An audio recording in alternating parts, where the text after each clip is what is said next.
Eu acho que eles têm essa liberdade um pouco diferente da nossa, que era uma coisa mais formal. Será Cara, que não? Eu concordo e discordo. Ótimo, é o melhor caminho. Eu concordo e discordo. Concordo por que aspecto, né? O mundo, para eles, a competição é significativamente maior do que foi para nós. Significativamente maior. Porque eles têm menos tempo? Não. Competição entre eles e competição com essa internet das coisas, com essa tecnologia. Tudo compete, cara. Tudo compete. Eu quero falar daqui a pouquinho de um assunto desse, tá bem na moda aí agora, que é bem emergente, chamado ChatGPT. Ótimo. Mas antes de chegar nele, o porquê que eu discordo, né, porquê que eu concordo, né, em que eles têm que romper. Porque a concorrência é grande, quando a concorrência é grande você tem que falar. Né? E ao mesmo tempo eu volto atrás, que discordo, porque a pouca experiência, né, vai te fazer questionar, o processo não é importante. Opa, o processo não é importante. Né? As etapas são importantes. Vital. Mas eu não quero esse processo. Hoje em dia você escuta isso, mas, cara, não é assim. Mas não tem por onde, né? Não tem por onde. Recentemente eu até fiz uma publicação dessa numa rede social minha, num evento que eu fui. O jovem, o cara de uns 30 anos, 28 anos, diretor lá dessa empresa, que ele usou um termo que é o seguinte: hoje em dia, na empresa que ele trabalha, eles não usam mais o cargo, a função, mas eles usam uma palavra chamada mandato. Né? Mandato, ou seja, tem tempo para começar e para terminar você naquela Como função. se fosse um prefeito, um governador, A gente traz essa analogia da política, né? E isso é fundamental para essa galera nova, né? Que às vezes não tem a paciência do processo, né? Mas ele tem a noção, fala, opa, peraí, eu estou num mandato aqui, então começa e termina em determinado momento, né? Talvez seja só uma questão semântica, né? Uma questão de palavras. Mas que muda tudo, né? A palavra tem poder, né? Muito poder, muito poder. Então, assim, essa galera jovem, né, tem esse imediatismo, tem esse negócio de levantar a mão e falar, essa ideia não é boa. Tem. Mas talvez no segundo passo, alguns, não todos, e nem a maioria, gagueje a partir, né, do questionamento. Por que eu estou colocando isso? Eu conheci, esses dias atrás, um rapaz, eu vou chamar de garoto, tá? De 16 anos, que tem a idade da minha filha. Esse menino é um homem de negócios de grande envergadura com 16 para 17 anos. Eu me assustei a hora que eu vi o menino. Como, cara? Eu fui tentar entender um pouquinho. Pelos pais. E aí tá processo, né? Pelos pais.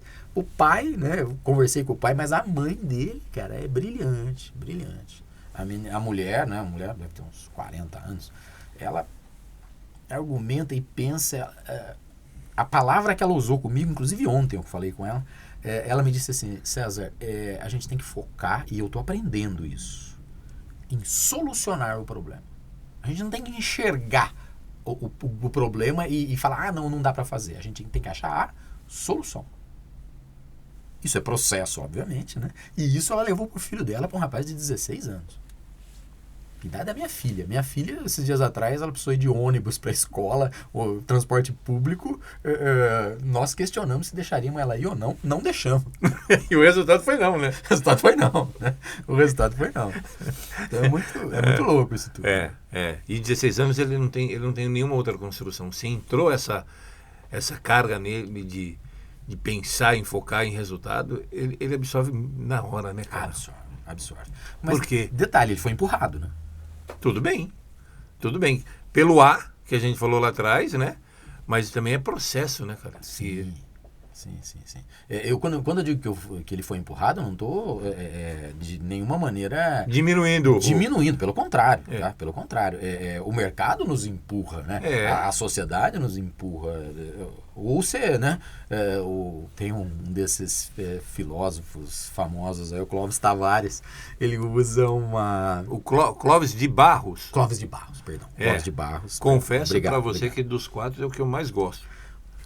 o Clóvis de Barros, que ele fala, né, que o pai dele usava uma expressão para ele, né, que se ele precisar dar um passo atrás, não dê, né, para trás nem para pegar impulso, né? Então, né, de alguma maneira, você precisa ser empurrado, né, você precisa, ou sozinho, né, às vezes pelas dificuldades da tua vida, né, ou por fora. Esse rapaz, esse garoto especificamente, né, que eu estou citando, pela família. Mas, poxa, né, tem um atitudinal dele também. Então, quando a gente fala de criatividade, né, quando a gente fala de empreendedorismo, quando a gente fala de cocriação, né, na realidade é uma grande... Eu entendo, eu vejo como uma grande corrente. São elos que se somam. Né? O empreendedorismo, César, ele cria heróis. Os heróis das épocas aí. Sim. É motivo de discussão para mim. O último grande empreendedor que existiu na Terra se chama Steve Jobs.